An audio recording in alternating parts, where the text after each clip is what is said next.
Я желаю вам удачи в наших соревнованиях. Стартуем!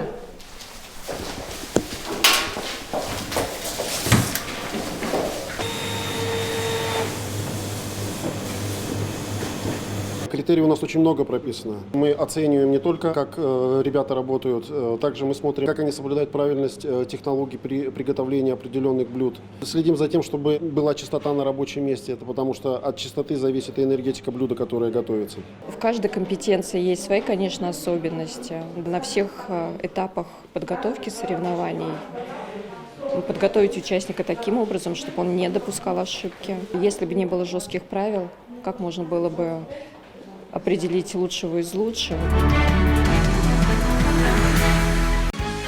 Закажи рекламу на ТНВ. Телефон в Казани 5 705 100.